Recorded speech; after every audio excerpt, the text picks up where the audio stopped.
Hello friends, आज हम discuss करेंगे कि इग्नू में असाइनमेंट की चेकिंग कैसे होती है और हमें असाइनमेंट कैसे बनाना चाहिए जिससे जो है हम ज़्यादा से ज़्यादा मार्क्स ले सकें। तो इग्नू में जो असाइनमेंट की चेकिंग होती है, सबसे पहले हमें जो है चेकिंग तो हम बाद में बात करेंगे। तो सबसे पहले बात है कि हमें असाइनमेंट बनाना कैसे है। तो सबसे पहले उसमें हमें क्या होता है, अच्छे से बनाना है उसको, जो तरीके होते हैं उसी चीज़ से उसी तरीके से उसको बनाना है। हमें सबसे पहले उसमें एक फ़र्स्ट पेज लगाना है। जैसे कि मैं आपको दिखा देता हूँ कि फ़र्स्ट पेज आपका कैसा होगा। ये एक फ़र्स्ट पेज होता है। इसमें आप सबसे पहले यहाँ पे अपना स्टडी सेंटर का कोड डालोगे, अपना इनरोलमेंट नंबर डालोगे, अपना नाम लिखोगे, कोर्स का कोड लिखोगे जो, और असाइनमेंट का कोड लिखोगे, फिर अपना सेशन लिखोगे कि कौन सा सेशन है हमारा, फिर पूरा एड्रेस लिखोगे, मोबाइल नंबर लिखोगे, अपना ईमेल आईडी लिखोगे और जिस डेट को आप जमा करोगे वो डेट यहाँ पे नीचे डाल के साइन करके जमा कर देना। मोबाइल नंबर इसमें पक्का लिखना, अगर आपको कोई भी गलती हो जाती है तो आपके जो स्टडी सेंटर है वहाँ से आपको कॉल आ जाएगा, तो इसको भूलना नहीं है। और इसके नीचे आप जब फर्स्ट पेज में अपनी पूरी डिटेल भरने के बाद इसके नीचे आपको अपना एक क्वेश्चन पेपर लगाना है। क्वेश्चन पेपर में आपका लिखा रहेगा कि आपका सब कोड वगैरह सब कुछ लिखे रहेंगे, कौन कौन से क्वेश्चन हैं, उनका कितना है, उसमें आपका आंसर लिखना है, वो सब लिखा होगा। तो क्वेश्चन के साथ फिर उसके नीचे आपको अपना एक एक क्वेश्चन लिख के उसके आंसर लिखना होगा। तो उसको आपको कैसे लिखना है, ऐसे। तो उसमें क्या, आपको चारों तरफ एक बॉर्डर बना लेना है पेंसिल से, ऐसे वन साइड में ही लिखना है और दूसरी साइड में जो है उसको ब्लैंक छोड़ देना है। तो ऐसे बॉर्डर बनाने के बाद फिर उसमें क्वेश्चन लिखना शुरू करना है। आपको ब्लू और ब्लैक पेन के अलावा और दूसरा कोई भी पेन उसमें यूज नहीं करना है। आप कहीं पे हाइलाइटर का यूज कर सकते हो, जैसे हेडिंग है या कोई ऐसी चीज़ें हैं, वहाँ पे आप उसको हेडिंग के तौर पे हाइलाइटर को उसको हाईलाइट कर सकते हो, कोई इंपॉर्टेंट चीज़ है तो। और इमेज वगैरह उसमें अच्छे से बनाना है। जितनी ज़्यादा उसमें अच्छे से इमेज से समझाने की कोशिश करोगे इतने ही अच्छे मार्क्स आते हैं। आप कितना भी लिख दो और एक दो इमेज ना डालो तो उसका कोई फ़ायदा, मार्क्स थोड़े से कम आते हैं उससे।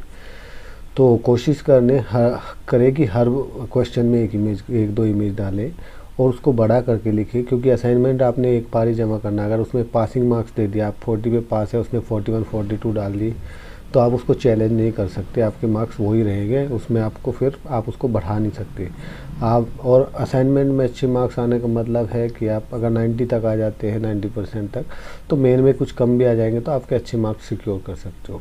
तो गलती नहीं करना है, असाइनमेंट को काफ़ी अच्छे से बनाना है, क्वेश्चन को कुछ बड़ा करके लिखना है, इमेजेस यूज करना है, ब्लू और ब्लैक पेन का यूज करना है इमेज, और उसमें चित्र वगैरह बनाने हैं। ठीक है, ये आप सब समझ गए होंगे। और एक साइड में लिखना है तो जहाँ पे इम्पोर्टेंट कोई फॉर्मूला होता है या कोई आपको एग्जामिनर का ध्यान अपनी ओर आकर्षित करना है तो वहाँ पे आप हाइलाइटर का यूज कर सकते हो। ठीक है, तो इस तरीके से जो है आप असाइनमेंट को काफ़ी अच्छे से लिखना, नहीं तो कम मार्क्स आप, अगर आपको लगता है कि मेरे पास टाइम नहीं है तो अगले सेशन में उसको जमा कर सकते हो, ऐसा कोई वो नहीं है।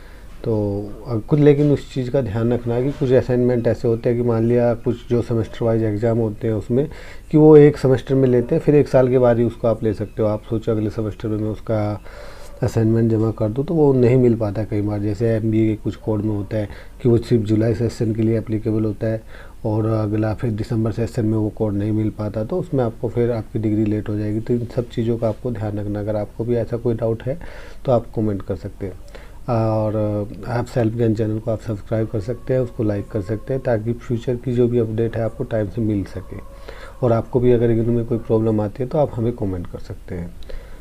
तो इस तरीके से आपको क्या है, अपने असाइनमेंट्स के मार्क अच्छे से लिखने हैं। अब बताता हूँ कि चेकिंग कैसे होता है। जैसे एक सामने क्वेश्चन है, अगर आपने अच्छे से इमेज बनाया होगा, अच्छे से लिखा होगा, एक पेज की बजाय 2 पेज थोड़ा सा बड़ा करके लिखा होगा, एग्जामिनर को लगता है कि इसने अच्छे से किया है, पढ़ा है और बड़ा भी लिखा है, काफ़ी मेहनत किया है उसने लिखने में, तो आपके मार्क्स नहीं काटेगा। आप एक 20 नंबर के क्वेश्चन में 1 या 2 पेज लिख के जमा कर दोगे तो फिर वो 10 देगा ही, और टोटल 100 में से 50 मिलेंगे आपको, फिर आपके मार्क्स आएंगे कम, आप बोलोगे कि मेरे मार्क्स कम आए। तो इन सब चीज़ों का फिर भी अगर आपको लगता है कि कोई डाउट है असाइनमेंट लिखने में, चेकिंग में, हर एक क्वेश्चन के वाइज उसके मार्क्स लेते हैं। फिर जो एमबीए होता है उसका सीधा ग्रेड चेक लिख देते हैं उस पर कि भाई ये अल्फ़ा ग्रेड है या ब्रेवो ग्रेड है, और वो उसके मार्क्स जो है आपके ग्रेड कार्ड में फिर अपडेट होके आ जाते हैं। और जो बीए बीकॉम जी और बीएससी जी हैं उनका क्या है, मार्क्स दे देते हैं कि भाई टोटल 100 में से 70 आ गया, 80 आ गया, 85 90, तो जितना आप मेहनत करोगे अच्छे से सुंदर बना के, टैग बना के, रस्सी से बांध के, कई बार फाइल बना के भी जमा कर देते हैं। मैं तो कई बार फाइल बना के जमा किया। कोई बोलता है कि निकल जाते हैं, हाँ निकलने की संभावना रहती है, लेकिन फ़ाइल भी काफ़ी अच्छी लगती है और आपकी जो चॉइस है। लेकिन दोनों तरीके से आप कैसे भी उसको जमा कर सकते हैं, या तो धागे से बांध के होल करने के बाद, या तो फाइल का एक फ़ोल्डर होता है उसमें लगा के आप जमा कर सकते हैं। और पक्का जो है उसकी रिसिप्ट लेना है। जैसे आप जमा कर दोगे कि इसकी रिसिप्ट मेरे को दे दो, और उस रिसिप्ट को संभाल के रखना। अगर आपका मिस हो जाता है तो आपको दोबारा जमा नहीं करना पड़ेगा, आपके मार्क्स अपडेट हो जाएंगे।